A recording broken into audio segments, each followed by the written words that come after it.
Carlos, Alejandra, Soco, Noel, Norma, Dani, Lillo, Juan Carlos, Adriana, María del Carmen, Maggie, Camia, Pilar. Bueno, bienvenidos a todos los que están ahí, los que abren su ventanita los saludo y a los otros también.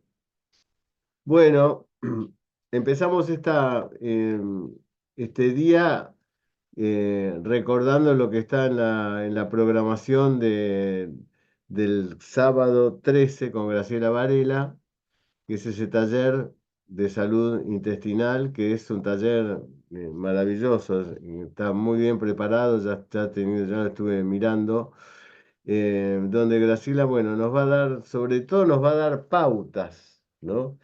Cuando nosotros queremos hacer un cambio en la alimentación, por un lado tenemos a veces la rigidez de quien nos da esas pautas, ¿no? Que por ahí hasta personalmente no las cumple, pero nos las dice, ¿no? Esto sí, esto no, esto por aquí, esto por allá.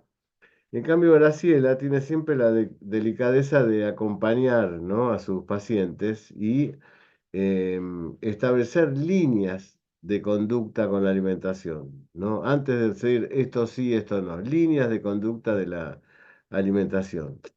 Y eso es lo que va a tratar en el 13. Y por supuesto, bueno, el martes de la semana que viene tenemos la reunión del grupo de imprenología de los consejeros, de esos 130 más o menos consejeros que hay, que es un grupo que es muy interesante, porque son siempre temas muy atrayentes. Y el próximo jueves va a ser la continuación de este jueves, ¿no? Que tiene una particularidad, son dos jueves que están continuados, porque el tema es un tema central. Todavía no nos hemos dado cuenta de este tema, ¿no? Y de la importancia que tiene este tema desde todo punto de vista, ¿no? Porque yo les aseguro, es la primera vez que se da una visión global a la problemática de la Tierra, ¿no? Nosotros somos tierra, como digo, decía la otra vez Atahualpa Yupanqui, decía, el hombre es tierra que camina, ¿no? Es decir, y es en el transcurso de la tierra de volverse un caminante, están los tres reinos, ¿no? El mineral, el vegetal, el animal y el hombre, ¿no? Entonces, tener conciencia de eso, ¿no? Y de por qué, a dónde tenemos que darle el cuidado. em, Se dice que el hombre tiene que cuidar a la tierra, el hombre tiene que cuidarse él. El riesgo no es que desaparezca el planeta va a seguir, como ha pasado. El riesgo es que desaparezcamos nosotros como especie, ese es el riesgo. No me cansaré de repetir lo mismo, el riesgo es que desaparezcamos como especie, el planeta va a seguir, como ha pasado en otras épocas muy anteriores. Entonces, bueno, ya lo conocen Alejandro Montero, este excelente investigador, de Añurca Meneses, y hoy tenemos la suerte y el honor de tenerlo a Eduardo Letelier, que lo va a presentar después Alejandro, que es un economista muy eh, eh, afamado, pero como decíamos en una charla que tuvimos previa con Alejandro, a los economistas siempre se los mira pensando en el dinero, ¿no? Bueno, Eduardo, el dinero es la resultante final de todo un proceso de beneficio, ¿no? Y no el objetivo principal de sus estudios e investigaciones. Ustedes me conocen bien, la mayoría de los que están ahí. Yo amo al investigador, lo amo, le tengo una profunda admiración. Yo de toda mi vida he investigado a cosas, algo, ¿no? Porque me parece que en la investigación es de donde surgen las respuestas o las preguntas para que nosotros podamos evolucionar. Lo otro es una presencia gris, un pasar gris, ¿no? En el Dhammapada de Buda decía que el hombre no se encuentre en los finales de su vida de haber vivido en vano, que lo peor que le puede pasar es haber vivido en vano, haber vivido, tuve una vida y qué hice en la vida. viví. Eso es la vida. ¿La vida qué es? ¿Transcurrir o tiene otro sentido la vida? Bueno, en este aspecto, todos los que hacen investigación y sobre todo los que hacen investigación para beneficiar al mundo son para mí maravillosas personas y el espacio de la universidad siempre está abierto para eso. Así que bueno, lo dejo a Alejandro. Bienvenido Eduardo, un gusto que estés con nosotros y por supuesto Niurka querida. Y te dejo a vos la conducción, Eduardo, y al final hablaré yo también. Gracias, Marcelo, por tus palabras y bueno, también nuestro invitado a Eduardo Letelier. Yo quisiera introducir un poco lo que vamos a hacer hoy día con Eduardo. Lo primero, contextualizar que lo que hemos venido haciendo de lo que se inició como agrohomeopatía con Niurka tiene que ver con dar respuesta a los problemas prácticos que tiene el agro, ¿no es cierto?, para hacer la vida de mejor calidad para la gente que habita, pero también respetando y cuidando siempre lo que tenemos que hacer con los cultivos, con los animales, con los árboles, etcétera, con toda la vida en el campo, con toda esa biodiversidad. Y lo que hicimos fue una forma de mirar, ¿no es cierto?, esa vida para poder trabajarla desde lo más, yo diría, básico, partiendo de mirar una planta, después mirar un cultivo, mirar animales, ¿no es cierto? Y de repente nos fuimos dando cuenta, y aquí hay personas que están presentes, que en los trabajos que hicimos originalmente con aeromopatía, nos dábamos cuenta que en algún momento había dificultad para igual, a pesar de que estimábamos el remedio de acuerdo a los métodos que se explicaban, igual teníamos dificultades para llegar al remedio efectivo. Y eso nos llevó a pensar que no estábamos incorporando el concepto que después, porque esto sucedió en el tiempo, Marcelo se encargó de aclarar, que fue muy interesante, fue oportuna y muy brillante la salida. Es decir, claro, lo que pasa es que hay que abordar la totalidad, ¿ya? Y el concepto de totalidad en homeopatía es tremendamente ordenador porque si uno intenta caracterizarla o aproximarse, entonces va a descubrir más cosas de lo que uno está mirando en ese espacio. Por tanto, uno podría decir, claro, si uno mira una planta y mira un espacio pequeño, ahí no está la totalidad. Y la totalidad es difícil porque está todo relacionado con todo. Entonces, no es llegar y decir, bueno, ahora planteamos la totalidad. Entonces, eso nos fue llevando a una complejidad que nos ha llevado más de un año en aclararla, pero ya la tenemos clara. Ahora la estamos comprobando. Y lo que hicimos fue probarlo en un cultivo, después mirarlo en ambientes más grandes, en un predio, ¿no es cierto? Y empezamos a trabajar esta idea de territorio. Y en alguna de los encuentros que hemos tenido el año pasado, me acuerdo que le pedimos a Marcelo que nosotros le entregamos la información que el propio modelo había generado y le dijimos, mira, con esta información repertoriza una ciudad, que era una ciudad que tenía un problema de pobreza tremendo, pero queríamos saber cuál era el remedio único de esa ciudad. Y me acuerdo que Marcelo la repertorizó y después de la información que tuvo, llegó a la conclusión que era Aurum, ¿ya? Si yo decía, si esa información lo hubiésemos tenido al inicio del programa, no hubiésemos cometido graves errores posteriores, ¿no es cierto? Y hubiese facilitado mucho la vida, mucho mejor, porque entendiendo el patrón de ese proceso mental, ¿no es cierto?, que es Auron, entonces uno pudo haber dado indicaciones distintas. Entonces, lo interesante es haber hecho el ejercicio, haber aprendido cómo se hacía eso para que en las siguientes, ¿no es cierto?, intervenciones que uno tenga, lo haga de buena manera. Bueno, en ese contexto, estábamos conversando y yo me encontré con Eduardo Letelier, eh, que quiero mencionar un poco quién es Eduardo Letelier primero, antes de contar qué es lo que conversamos con él. Eduardo es académico del Departamento de Economía y Administración e investigador del Centro de Estudios Urbanos Territoriales de la Universidad Católica del Maule, acá en Chile. Es ingeniero comercial, economista de la Universidad de Chile, magíster en Economía de Recursos Naturales y del Medio Ambiente de la Universidad de Concepción y doctor en Economía Social de la Universidad de Mondragón. Es integrante del Consejo Consultivo Público-Privado de Economía Social del Ministerio de Economía en Chile y sus líneas de investigación abordan las temáticas de desarrollo económico local, economía social y solidaria y sustentabilidad. Entonces, llama la atención y uno se podría preguntar legítimamente, ¿no es cierto?, ¿qué tiene que ver esto con homeopatía? ¿Ya? Vamos a tratar de responder esa pregunta al final, ¿ya?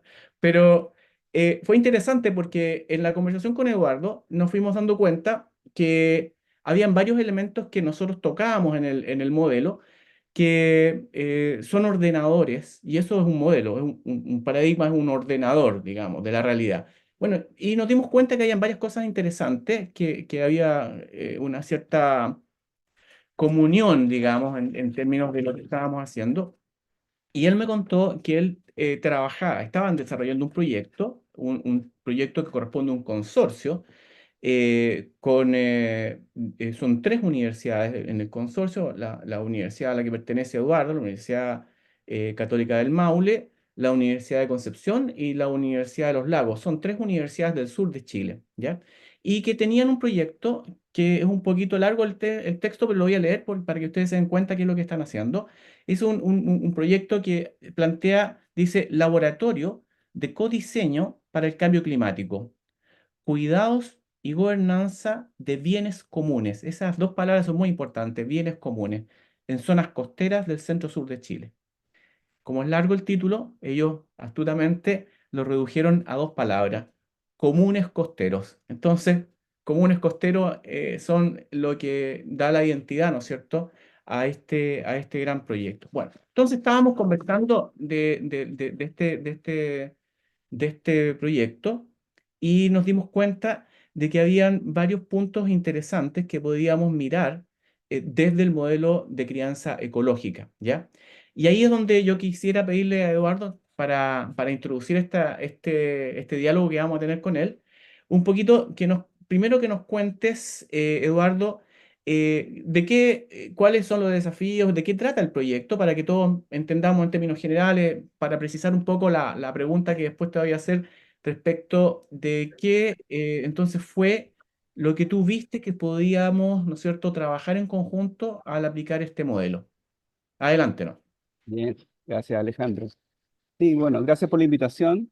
Eh, Quería comentarles que esta iniciativa que Alejandro reseñaba, el Proyecto Comunes Costeros, básicamente se inscribe en un esfuerzo de larga data de colaboración con diversas comunidades rurales acá en el sur de Chile, que tenemos distintos grupos académicos. Tenemos una zona bastante impactada por los efectos del cambio climático, particularmente comunidades campesinas, comunidades indígenas, mapuche, en zonas de alta vulnerabilidad, con una historia larga de deterioro ambiental, producto de intervenciones de la industria forestal, de la industria salmonera, de la agricultura también intensiva. Y en ese contexto, los procesos de cambio climático obviamente agudizan más, digamos, esta vulnerabilidad. Eh, y en ese sentido nos planteamos, después de una primera investigación que empezó a reconocer lo que se llaman ejercicios de comunalización, es decir, la creación de bienes comunes que hacen las comunidades, ¿no? Que dependen de ellos. Nos planteamos entonces poder apoyar esas iniciativas en términos de profundidad, de escalamiento, ¿no? Y donde el tema del agua es un tema central particularmente. ¿Sí? Y eso tiene que ver entonces con la noción de, por un lado, relevar iniciativas de cuidado de estos bienes comunes, eh, que las propias organizaciones a nivel local están desarrollando. Y por otro lado, ¿no es cierto?, abordar las dinámicas de gobernanza en este concepto, en este contexto que también es bastante conflictivo. No sé si ustedes han podido escuchar noticias, ¿no?, de los conflictos que hay en el sur de Chile, particularmente entre pueblos originarios, ¿no?, como el pueblo mapuche y las empresas forestales específicamente. Eh, Esa es la génesis de esta iniciativa. ¿Ah? Y nos pusimos básicamente en el escenario de crear, comillas, laboratorios, ¿ah? Escenarios de experimentación participativa, ¿ah? Entre academia, organizaciones de la sociedad civil, comunidades ancestrales, y trabajamos desde el 2022, ¿ah? Primero que nada en reconocer estos bienes comunes en los territorios, ¿no? Mapearlos, hicimos ejercicios de cartografía participativa, ¿no? Desarrollamos distintas técnicas de análisis y ese es el contexto en el cual se inscribe esta iniciativa. Ok. Hay una primera, les voy a presentar un poquitito qué fue lo que hicimos, ¿ya? En dónde trabajamos. Pero habían ciertos aspectos que a ustedes también les interesaba cuando conversamos este tema. Quizá pudiese decirlo tú, Eduardo, respecto de que fueran aquellas cosas que necesitaban y que ustedes vieron que desde el punto de vista del modelo podíamos aportar.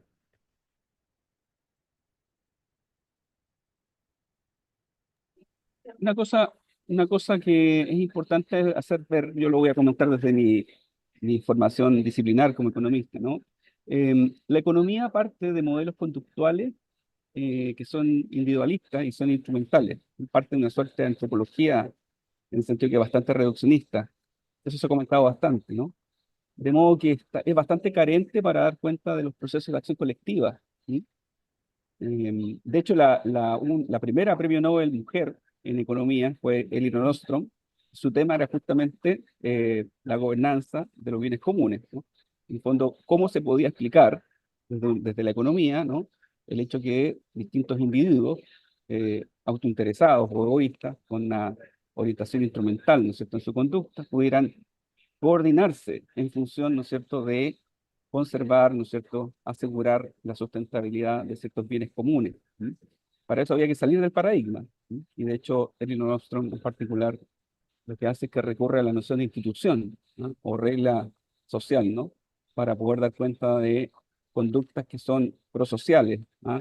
Cooperativas, ¿no? Que tienen la integración de los sujetos económicos.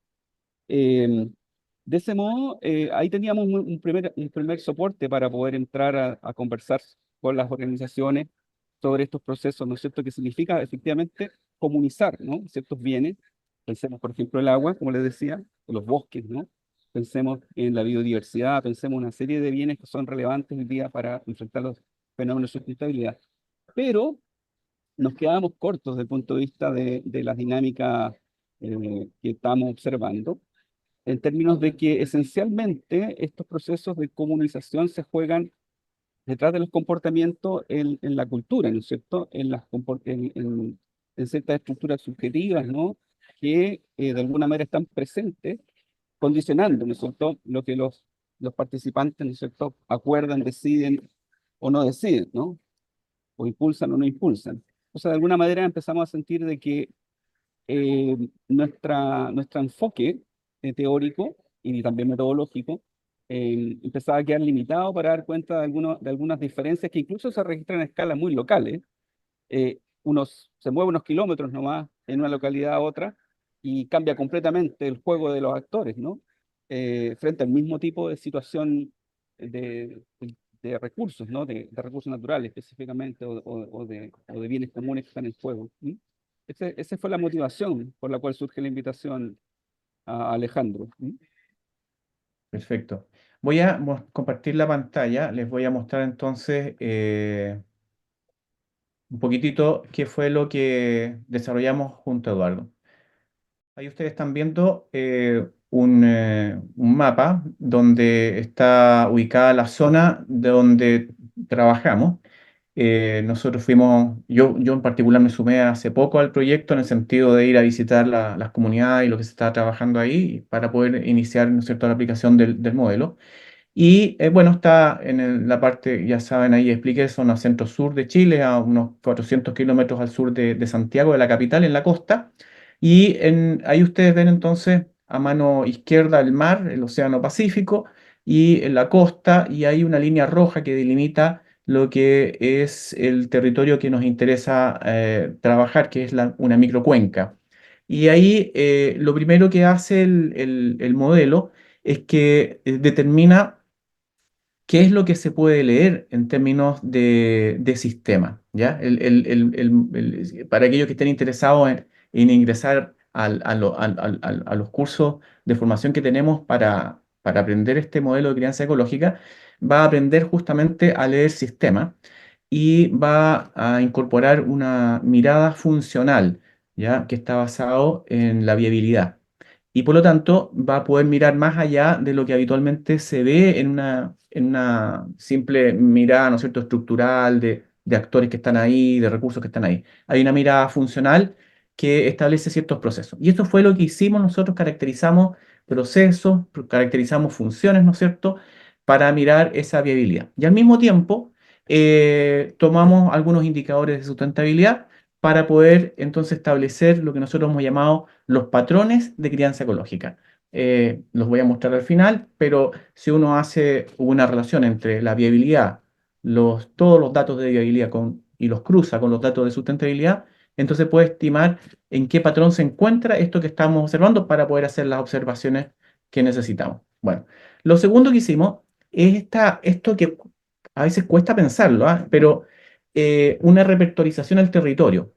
Estamos acostumbrados a pensar en homeopatía en la repertorización, ¿no es cierto?, de los signos de la planta, de los animales, a lo más del predio ahí, cómo está. Y hay también métodos para poder estimar los remedios homeopáticos. Pero aquí lo que estamos haciendo es aplicar la misma metodología que Marcelo junto al doctor Carrara publicaron en su momento respecto de la metodología, ¿no es cierto?, eh, de la homeopatía pura, ¿no es cierto? Y establecen en una cierta cantidad de pasos cómo se puede repertorizar un paciente humano. Ese mismo método fue lo que nosotros hicimos y lo llevamos entonces para poder pensar, en este caso, que el territorio, esa microcuenca, es análogamente, bueno, es un ser vivo, pero es como trabajar una persona para que uno lo entienda de mejor manera. Y por lo tanto, lo que estamos haciendo es simplemente las preguntas al territorio, y eso es lo que hay que aprender, cómo preguntarle al territorio, ¿no es cierto?, para entender ese proceso que ahí va y que no solamente un proceso de situaciones físicas, ¿no es cierto?, sino que es un proceso mental que está ahí. Y por eso aparecen una serie de síntomas, y nosotros cogimos 3 síntomas, ¿no es cierto?, que nos indicaron una cantidad de remedios. Y esos son los remedios que nosotros establecimos para el análisis. No es el primer remedio el que se escoge, sino que es el que tiene, ¿no es cierto?, coherencia entre los síntomas que aparecen en el territorio con la coherencia de la materia médica de aquel remedio, ¿no es cierto?, que nos permite decir esto. Lo interesante es que cuando aparece y el remedio que indica para el territorio es fosforic acidum. Y a mí lo que me llamó la atención, bueno, es que el fosforic acidum hacía tremenda coherencia entre lo que nosotros leímos del proceso completo. Un proceso desde lo leímos desde 1950 porque ahí se marcan 3 generaciones.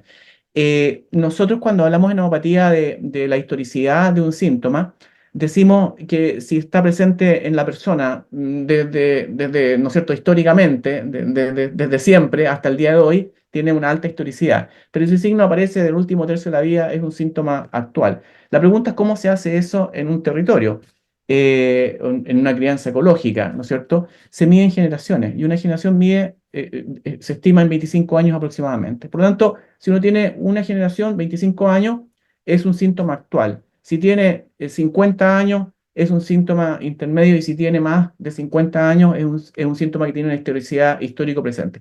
Bueno, de ese punto de vista, pudimos calcular entonces varias cosas más, pero estimamos que dentro de la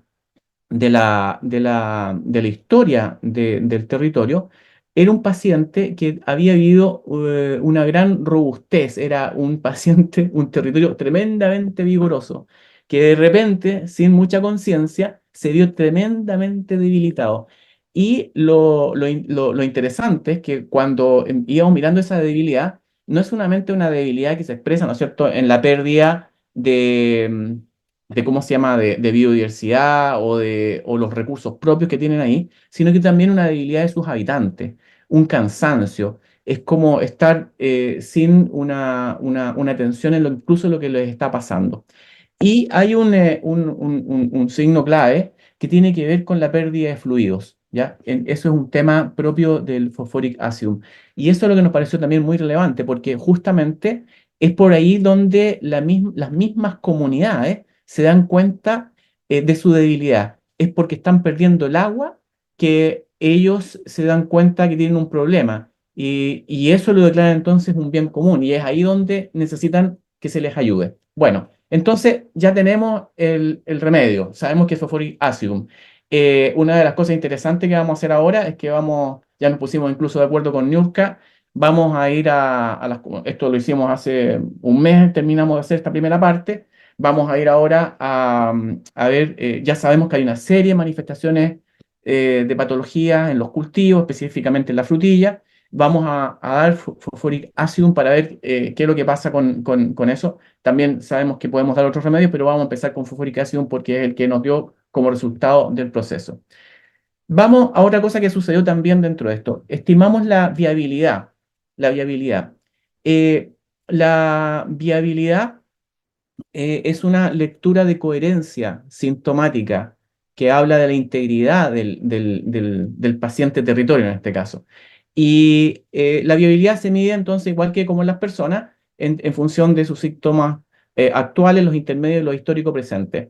Toda la información que nosotros obtuvimos nos hace pensar que esto está en un nivel de viabilidad 2, ¿ya? Eso significa que básicamente hay un problema, ¿no es cierto?, que está basado en que hay una pérdida de funcionalidad importante, ¿ya? No dramática, pero sí importante, y que lamentablemente no tiene un respaldo histórico para poder enfrentar esa viabilidad. Entonces es una situación delicada, ¿no es cierto? Estamos mirando un paciente que tiene entonces una viabilidad que está vulnerada, ¿ya?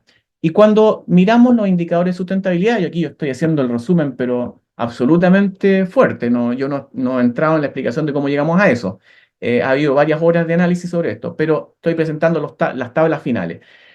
Si miramos la sustentabilidad con todos los indicadores de sustentabilidad, simplemente para explicar la sustentabilidad, se mide en función de dos criterios, un criterio de autonomía y un criterio de salud. Por qué así? Porque la sustentabilidad tiene que ver con los recursos que les entregamos a las siguientes generaciones. Si los recursos o lo que Eduardo en su proyecto plantea como bienes comunes son traspasados, ¿no es cierto?, de manera autónoma, o sea, no manipulados, ¿no es cierto? Se traspasan a la siguiente futura capacidad, se traspasan a la siguiente generación, entonces gozan de autonomía. Pero si los recursos son saludables, está bien, pero si no son saludables, tenemos un problema. Bueno, esos dos grandes criterios son lo que permiten establecer el cuadro de sustentabilidad. Y en este caso, sí tiene todavía sustentabilidad. Es curioso, porque en lo que observamos, si lo miráramos solamente la sustentabilidad y solamente hiciéramos el trabajo de sustentabilidad, nos quedaríamos tranquilos con Eduardo y le diríamos, oye, están súper bien porque una sustentabilidad media es admirable, lo felicitamos, bien. Pero si miramos la viabilidad, se nos está diciendo que está vulnerada y por lo tanto no va a tener capacidad de mantenerse esa sustentabilidad en el tiempo. Por lo tanto, aun cuando el problema no lo tienen hoy día, lo van a tener en la siguiente generación. Entonces le vamos a heredar a nuestros hijos y a nuestros nietos un problema. Entonces eso es lo que ya está acusando la aplicación de este modelo. Y por lo tanto, si juntamos entonces las dos variables, viabilidad y sustentabilidad, nos da que estamos ubicados en este cuadrante. Estamos en el nivel 2, ese es el nivel de la viabilidad, y el nivel 6 para la sustentabilidad. Lo que nos da un cuadrante que se llama el cuadrante de agotamiento. ¿Qué significa agotamiento? Significa que los recursos se están utilizando para pagar deudas que ya hemos contraído, ¿ya?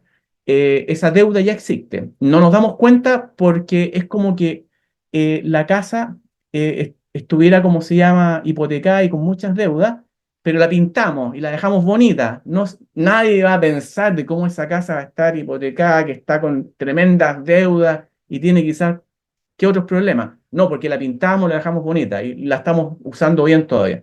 Entonces, estamos diciendo que es agotamiento. Lo interesante de esto, y eso es una de las preguntas que yo le hice al equipo cuando trabajamos con la universidad, yo les dije, bueno, ¿qué quieren hacer a futuro? De acuerdo a todos los datos que ustedes tienen. Y las indicaciones que daban son indicaciones que son interesantes, pero que no consideraban este concepto de agotamiento, pero tampoco consideraban el patrón del fosforic acidum, que es, además, nos coincide que es un paciente que está agotado. Y por lo tanto, lo que necesita es que cualquier indicación que se le dé no lo agote más. Eso es lo primero que hay que hacer. Hay que fortalecer lo que tiene. Y el proyecto, lo que no tenía, y esa es una de las indicaciones importantes que le estamos haciendo, es que más que mirar visiones y situaciones de futuro, como planificación estratégica, mire su historia, mire por qué se era robusto, y para que eso, ¿no es cierto?, guíe lo que hay que hacer. La idea es robustecer la capacidad propia, robustecer aquello sobre lo que se tiene control y no robustecer aquello que no es propio y sobre lo que no se tiene control, ¿ya? Por lo tanto, ha sido tremendamente iluminador el hecho de que no solamente sabiendo que está en el patrón de acotamiento, sabiendo que además tiene un proceso mental de carácter fosforic ácido, nos permite generar las estrategias que se van a seguir hacia adelante, ¿no es cierto?, para generar gobernanza, porque ese es uno de los puntos que se nos planteó. Gobernanza significa cómo gobierna la localidad, con lo propio. No es que venga alguien de afuera, sino que son ellos mismos. Por lo tanto, todas las indicaciones van a estar concentradas desde un patrón de agotamiento, además con un proceso mental, fosforic ácido, que también plantea el agotamiento. Con eso llegamos a las indicaciones. Bueno, todavía esto sigue porque tenemos un compromiso con Eduardo de devolver esta información a las comunidades que están esperando esta información, porque ellos participaron contándonos todo este tipo de cosas, nos contaron desde su intimidad lo que estaba pasando. Entonces ahora viene qué se puede hacer, digamos. Entonces a veces hay situaciones que son un poco más difíciles también de cómo explicarlas y hacer. Desde un punto de vista nuestro, desde la crianza ecológica, nos ha parecido muy interesante porque esto de tener la identificación del cuadrante delimita las posibilidades inmediatamente. Hay cosas que no vamos a hacer que serían un error, que son prácticas además que es como se tienen incorporadas y como que uno dice, bueno, si pasa esto, hacemos esto otro, pero no es así, no es mecánico. Ahora sí tenemos un criterio fuerte para poder guiar ese proceso, ¿ya? Y de un punto de vista, ¿no es cierto?, de la identificación del proceso mental, así le hemos llamado el remedio, porque a veces la gente, cuando queremos comunicar esta información, si yo le digo a la comunidad que es fosforic acidum, lo más probable es que me queden mirando nomás, ¿ah? A nomás una sonrisa, pero hay que explicarlo en términos de algo que sea comprensible. Por eso le hemos llamado un proceso mental que tiene ciertas características, pero básicamente para nosotros que conocemos el tema, está basado en eso, y todas esas indicaciones van a ser muy importantes. De un punto de vista del manejo predial, sin duda el remedio que va a guiar es ese. Y en términos particulares, claro, podrá haber especificidades para poder entonces indicar otros más. Entonces, eso va a hacer que las lecturas que se hagan desde los propios predios también tenga una guía que también es muy necesaria y que fue por qué iniciamos nosotros este camino. Yo me acuerdo que también creo que Fausto, no sé si está hoy día presente, fue el que nos ayudó mucho porque con él no resultaban las indicaciones y nos dimos cuenta que había que mirar más ampliamente. Así que se lo agradecemos a Fausto porque en el ejercicio ahí descubrimos que teníamos que dar una respuesta y hemos llegado a esto. Entonces, por eso es importante. Yo quería ahora pasar la palabra a Eduardo para que reaccionara también a cómo lo ves tú y qué te ha parecido. A mí me parece fascinante. En ciencias sociales hay aproximaciones a la noción de patrón mental o de esquemas mentales, ¿sí? En sociología particularmente, se puede encontrar en el trabajo Bourdieu, en la teoría del hábitus, esta noción, ¿no es cierto?, de que hay estructuras mentales, hay disposiciones, ¿no?, a la acción, hay esquemas de apreciación, de gusto, ¿no? Pero básicamente está pensado desde una perspectiva histórica, ¿sí? Dice Bourdieu, el hábitus, es historia encarnada, ¿no?, en los cuerpos, ¿no? Si la historia existe en estructuras objetivas, ¿no?, y también encarnada, ¿no? Y en ese sentido, habían como ideas, ¿no?, o presunciones de que había que explorar esa dimensión, pero en realidad las aproximaciones eran más como de tipo etnográficas, ¿no? No con una noción de patrón como el que tiene, ¿no es cierto?, o de, mm, o de tipo, ¿no?, como el que maneja la homeopatía. En psicología social también hay algunas escuelas que plantean la noción de patrones o tipos mentales, ¿no? Eh, y en ese sentido podrían dar indicaciones también respecto al tema de las características predominantes en un grupo, por ejemplo, ¿sí? Entonces, dada esa posibilidad, salió justamente esta exploración con Alejandro, que nos pareció súper contundente desde el punto de vista de las implicancias que tiene para el trabajo más promocional que estamos haciendo, ¿no? Un trabajo comprometido, un trabajo de colaboración con las comunidades locales. Y a mí me parece que hay una ventaja importante en el sentido de la repertorización homeopática en esta noción, ¿no es cierto?, de patrones mentales, porque ya de alguna manera hay un acumulado de aprendizaje enorme, ¿ya? Está disponible entonces para poder hacer análisis de tipo comunitario en este caso, ¿sí?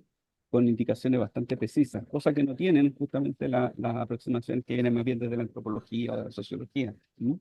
Que más bien descansan en una suerte de reconstrucción histórica, ¿no? De cómo ha llegado a ser ese tipo de actitudes o disposiciones en la gente, ¿no? A mí me parece esta conexión, ¿no es cierto?, cuerpo-mente, el entorno, ¿no? Muy poderosa, ¿no? Ya había trabajado con Alejandro los modelos de sistemas viables para poder mirar, ¿no es cierto?, la noción de, por ejemplo, de gobernanza desde una perspectiva sistémica, pero no habíamos hecho la integración con la perspectiva homeopática, ¿no? Y al resolver justamente esta dimensión mental, ¿no es cierto?, nos permite entonces indicaciones muy precisas respecto al trabajo que hay que hacer en terreno. Eso. Gracias, Eduardo. Si me permiten, ¿no? Los estaba escuchando. Primero, eh, ojalá que Hugo Carrara nos esté escuchando de algún lugar, ¿no? Porque le hemos hablado tantas veces este tema, ¿no? De global, que con Hugo decíamos, bueno, si este esquema que creamos sirve para el hombre, tiene que servir para la totalidad, ¿no? Y hablábamos de las plantas, y eso, claro, en aquel momento sin el menor criterio. Em, Fíjense, ¿no? Porque yo creo que todavía no nos damos cuenta lo que sucede. Lo dijo Eduardo recién. ¿A dónde ir? Porque el que, supóngase que le dan ese espacio vital de todo este terreno, que tiene gente, que tiene animales, que tiene cultivos, etcétera, etcétera. Y claro, los primeros acercamientos políticos a esa situación, damos un maquillaje, damos acá, bueno, ¿y qué estamos haciendo con eso? Estamos aumentando esa tendencia hacia el agotamiento final. Nosotros tenemos acá con este cuadro, ¿no? Donde tenemos bien ubicado cuál es el problema, a dónde hay que ir, como dice Eduardo, ¿no? ¿A dónde hay que ir? ¿Cuál es lo que primero tenemos que hacer? Porque para resolver el tema de ese lugar, tenemos que ir a un plano más profundo, donde quizás al principio no se vea nada, pero los esfuerzos económicos que van a ir ahí no van a ser así a tontas y a locas, van a ir ¿qué? A sacar al paciente, en este caso, de ese lugar de agotamiento, ¿no? Porque Fosforic Acid es un paciente que se supo poderoso, por eso que se puso en esa situación de, bueno, me aguanto la que viene y ayudo, ¿no es cierto? Y esa cosa fosfórica que tiene fosfórico ácido, pero que se agotó.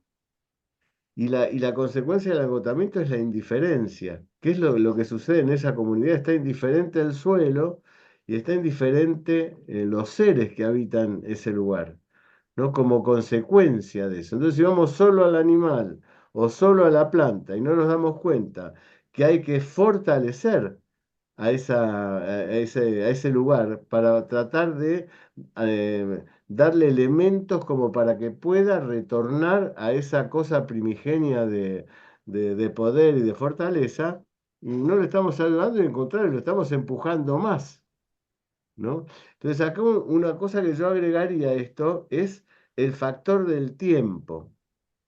Porque esos cuadros que das de viabilidad y de sustentabilidad, y donde está ubicado el problema, nos está hablando de que esto va a llevar tiempo, que no se tiene que esperar algo rápido, concreto, porque detrás de todos estos esfuerzos siempre está la política. La política, no hay ningún político que haga las cosas para dentro de 25 años, la va a hacer para dentro de dos, como mucho, 2 años, ¿no? Porque algo se tiene que ver para que sea sustentable su evolución dentro de la política, ¿no? Pero eso lamentablemente es una problemática para estas cosas, ¿no es cierto? Imagínense si ustedes en Estados Unidos hubieran dicho, bueno, no, tenemos que salir a conquistar la luna antes para ganarle a los rusos. No, hubiera fracasado, ¿no? Hay tiempos de espera. Y en este caso, esos dos cuadritos nos indican que ese estado de agotamiento, que es el que hay que empezar a resolver para que pase a otros lugares y a otros, para que sea viable los tratamientos que se hace, tiene que esperar e ir al centro, ¿no? Y como dice Alejandro, explicar lo que pasa, ¿no? Está muy bueno eso, la explicación desde la materia médica. Nosotros lo vimos con Aurum, cómo nos cerró todo clarísimo, cómo explicar la situación de que había tenido esa comunidad, que había sido una comunidad gloriosa, que brillaba como el oro, digamos así, al principio, y después le fueron quitando elementos y quedó en un estado de falta de identidad, que fue lo que diagnosticamos con Alejandro cuando hicimos el coso. Y en la repertorización de esos síntomas salía Aurum. Lo mismo que acá, ¿no? Bosforicación es como el primer patrón que hay que respetar para ayudar a ese lugar, ¿no? Y por otra parte, para que el esfuerzo, tanto económico como humano, que se hace sobre esa comunidad tenga un sentido, ¿no? Porque si no, el fracaso está cerca, digamos así, ¿no? Así que bueno, muy bien, muy bien. Esos cuadros que cada vez que los veo los entiendo más, están muy buenos. Y esto que dijo Eduardo ahí al final me pareció fantástico, ¿no? Eso que has hecho con el integridad, balance externo y balance interno, me parece muy bueno. Me parece, es una manera de comprender así rápidamente lo que sucede ahí. Porque si no, en general, las investigaciones, aún bien intencionadas que quieren ayudar, van a las partes. Bueno, a ver qué le pasa a la planta, qué le pasa a este animal, qué le pasa al suelo, pero se pierde esa visión de totalidad que va a individualizar la cuestión, ¿no? Así que muy, muy bien, muy bueno. Esto lo tienen que volver a exponer en algún lado, Alejandro. Hay que empezar a sembrar en otros lugares, ¿no? Sí, bueno, de hecho lo vamos a presentar en el Congreso ahora en Sevilla. Claro. Vamos a presentar este y otros casos más también, pero que son para nosotros muy importante la validación. Yo también quería aprovechar de abrir el diálogo si alguien está interesado en opinar o alguna observación. Siempre son bienvenidas. Yo, de hecho, agradezco siempre los comentarios que se van haciendo porque siempre son una ayuda a mejorar lo que estamos haciendo. Todos estos temas se tratan en el curso con Alejandro y en las conferencias que dan con Niurka en la universidad, según el cronograma, ¿no? Así que, por supuesto que están invitados a participar. Sí, yo solamente quiero intervenir rápido para aclarar algo, porque también, es decir, llegamos a la conclusión de un medicamento, pero eso no quiere decir que se trate ese medicamento y ya mágicamente se resolvió el problema. Eso también. En este caso, recuerden que es un patrón mental. Entonces, ¿qué se hace? Se concientiza, ayuda a que las personas se concienticen y lograr entonces abrir esa mente para poder hablar de estrategias, porque ahora si se habla de estrategias como están, es imposible. Entonces, ese es el objetivo, poder quitar esa capita para luego seguir. Es un proceso, y como dice Marcelo, no es un proceso de ahora para ahorita, es un proceso que va a llevar otros tratamientos, es un proceso que no sabemos cuánto tiempo va a durar, porque además, pero sí es un proceso hermoso, porque definitivamente después de esto, los otros tratamientos que se pongan sí van a tener una efectividad mucho mayor. Cuando yo estudiaba medicina en la facultad, había un gran médico, se llamaba Miatelo, era un nefrólogo, y él nos decía, el tema más trascendente en la medicina es el diagnóstico. El médico piensa en tratamiento, pero lo que hay que hacer es el diagnóstico. El tratamiento después se verá cuál es el mejor, cuál es el más adecuado, cuál es el que más se puede aplicar a este caso en particular. Pero el tema es el diagnóstico.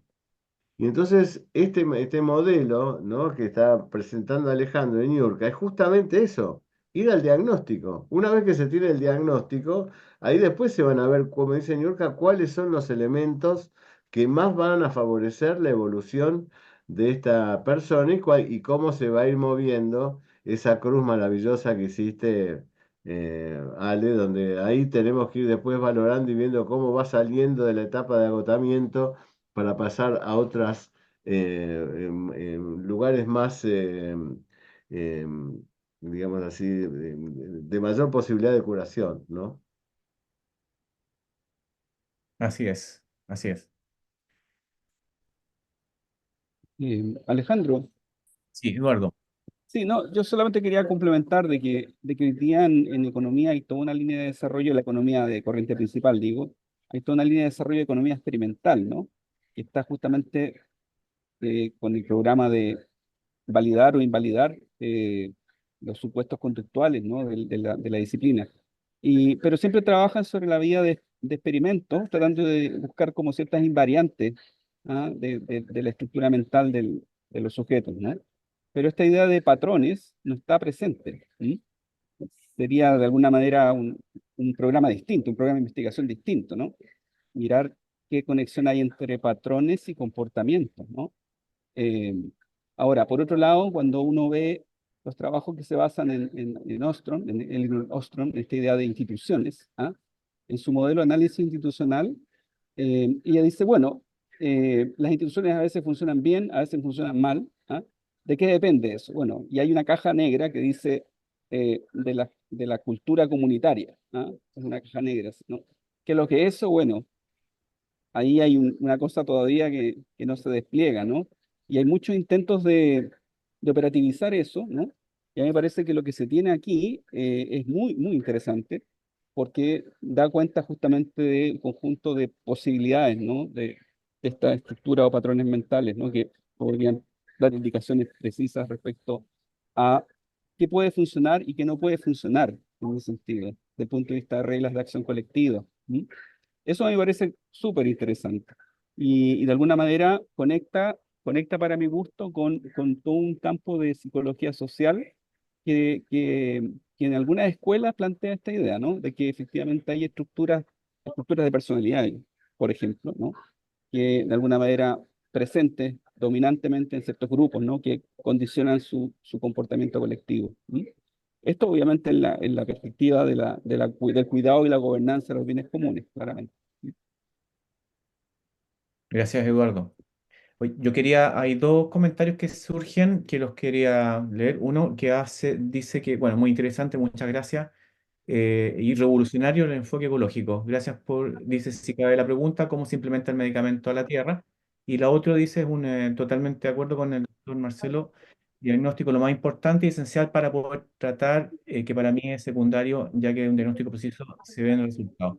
Yo quisiera simplemente decir una cosa que es importante. El diagnóstico en estos casos se logra de manera muy rápida. Y eso es un valor que quizás no lo hemos explicado mucho, pero los diagnósticos, los proyectos que se hacen en general en investigación, cuando son del mundo académico, se demoran 2 o 3 años. Y eso tiene un problema. Y es que muchas veces se llega al diagnóstico y ya pasó la realidad. Entonces nos encontramos con situaciones distintas. Ya, eso es un problema. Entonces la pregunta es cómo se pueden hacer más, ¿cómo se llama? De manera que estén más sintonizados con la realidad propia, digamos. Y el método acá trabaja con instrumentos que se llaman de diagnóstico rápido, pero que el diagnóstico rápido, ¿por qué se puede hacer? Porque justamente tiene esta ventaja de los patrones.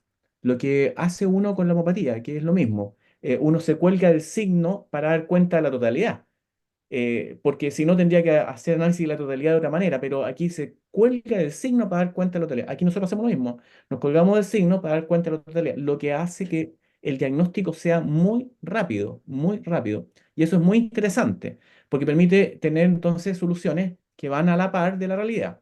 Y lo otro, respecto yo agradezco el otro comentario respecto del enfoque revolucionario, porque yo creo que sí es revolucionario, estoy muy de acuerdo, de cómo sea el medicamento. Yo quería, para que Nurka también pueda contestar eso, pero yo quería decir algo. El remedio en este caso no solamente piensen en que es para la planta que está enferma o para el animal que puede estar enfermo, es para las personas que están ahí, ¿ya? Eso porque es un proceso mental. Entonces también sería bueno, y eso yo lo conversaba con Eduardo, cuando mirábamos a los dirigentes, el dirigente encarna claramente el proceso, ¿ya? Lo que decía Marcelo respecto a esta indiferencia que se genera, cuando tú ibas diciendo eso, me iba imaginando al dirigente, ¿ah? Entonces, es también el remedio para el dirigente, ¿ya? Es que es muy importante. Ahora no sé cómo dárselo. Niurka.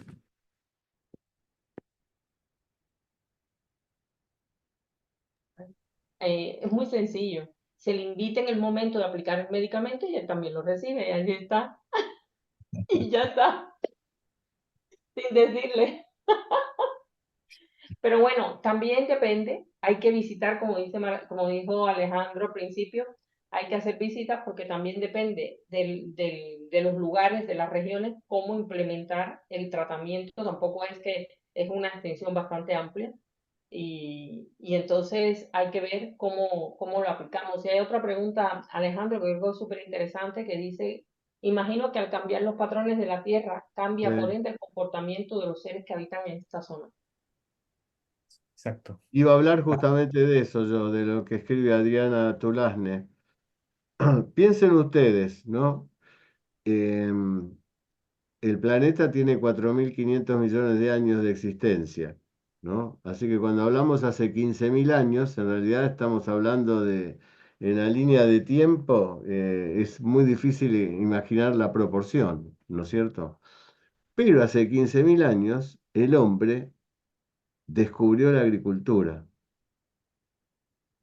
Y fíjense que a partir de descubrir la agricultura, frenó esa itinerancia que hacía buscando como nómade la forma de alimentarse para generar un nuevo hombre, un nuevo hombre. O sea, la humanidad cambió, se pudo establecer, pudo hacer utilización de los terrenos. Así que fíjense qué ligado a la evolución del hombre está esa situación. Porque, ¿por qué? Porque dejó de haber tribus, había que haber una organización, tenía que haber toda una serie de estructuras, todo lo que derivó de eso, es decir, bueno, pero ¿para qué vamos a seguir caminando si plantamos algo acá y podemos vivir de esto? ¿No? Así que es como dice Adriana, cuando cambia el terreno, cambia el hombre que lo habita necesariamente, necesariamente. Eso lo que nos pasa a los hombres de ciudad. Los hombres de ciudad estamos forrados en cemento, ¿no? O sea, está toda una plancha de cemento, ¿no? Donde, por ejemplo, acá en Buenos Aires, donde nosotros vivimos, no hay una montaña para decir, bueno, ahí está la montaña y yo la veo desde acá. No hay un río porque le ha dado la espaldas al río de la Plata, ¿no? Como pasó en Uruguay, que se abrió al río y al mar. Entonces, el hombre de ciudad es un hombre hiperneurótico.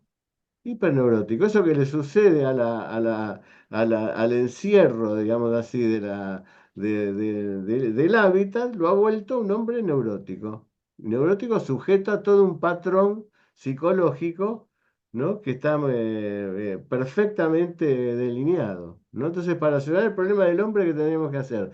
Abrir la ciudad, llenarla de parques, abrirse al río, todo eso que generaría un esfuerzo que a los tiempos se los vería como el beneficio en las personas, ¿no? Así que el patrón individual está interferido por el patrón global del hábitat, ¿no? Es así, yo no tengo la menor duda que es así. Gracias, Marcelo. Hay una pregunta que hace Kamla, dice diagnóstico rápido se refiere a tratar como un caso agudo. No. Significa que diagnóstico rápido significa que uno es capaz de tener instrumentos que capturan información esencial. De eso se trata el diagnóstico rápido. Esto se desprende de investigaciones que se hicieron en la década de los 70 y que por otras razones se estimó que del 100% de información que tiene una investigación poderosa, con el 60% se toma la decisión. O sea, hay un 40% de información que no sirve para nada, ¿ya? Pero que embellece el diagnóstico. Pero lo esencial se encuentra dentro del 60. Entonces se dijo, bueno, si es un 60, ¿por qué no hacemos entonces un método que permita llegar a aquellas aquella información esencial. Y el método entonces reconoció algunos criterios. Por ejemplo, el criterio que se llama, no lo voy a explicar hoy día, pero se llama el óptimo de ignorancia. De ahí viene la palabra triangulación, ¿ya? Que son criterios para poder llegar a la información esencial. De eso se trata el diagnóstico rápido. El que esté interesado puede tomar el curso que estamos haciendo con Niurka. Ahí va a aprender a hacer diagnóstico rápido. Bien, eso. Así es, porque es muy difícil resumir en una exposición todas estas cosas que en el curso se dan paso a paso y masticadas, ¿no? Así es. Bien, no sé, yo quería agradecerle a Eduardo yo sé que Eduardo está en viaje, ahora se bajó del avión y se fue a ubicar a un espacio para estar con nosotros. Entonces yo se lo agradezco mucho porque tuvo que hacer el esfuerzo para hacer eso y también por la apertura que ha tenido a un tema totalmente novedoso. El modelo está recién saliendo del horno y yo encuentro una maravilla que haya accedido como una expresión de una universidad que se abre a la novedad, que eso debería ser esencia de todas las universidades, pero sabemos que no es así.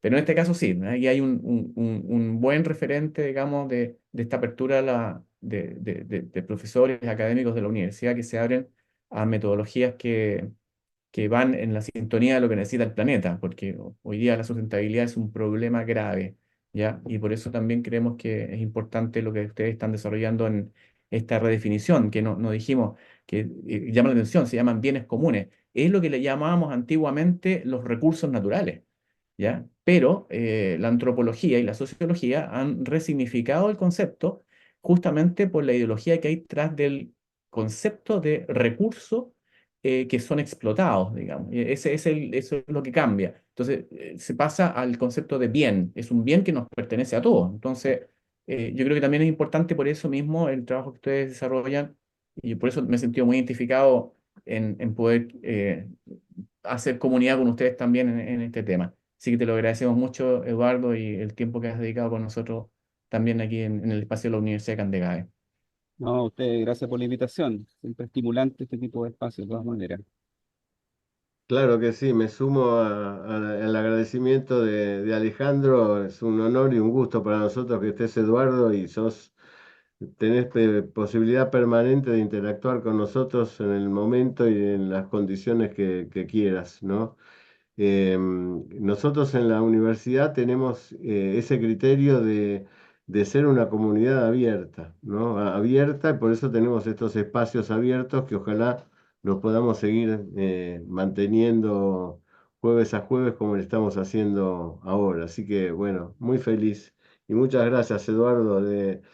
José Ingenieros decía que, un escritor argentino decía que para un hombre adelantado, es decir, no mediocre, José Ingenieros tenía un libro que se llamaba El hombre mediocre, ¿no? Entonces él escribió para los hombres mediocres y para los que no eran mediocres. Decía, nada es más valorable, ¿no? que un minuto, un segundo de su tiempo, ¿no? Así que nosotros debemos valorar este tiempo cedido, como el que ha hecho Eduardo y como hacemos en la universidad, en función de la comunidad, ¿no? Así que gracias, Eduardo, muchas gracias por estar, un gusto haberte conocido y conocer tu pensamiento. Ahora cuando digan economista voy a decir, sí, momentito, no es solo así, no pongamos solo ese error. Yo conozco uno que no va por ese lado. Así que bueno, muchas gracias, Eduardo. Te agradece.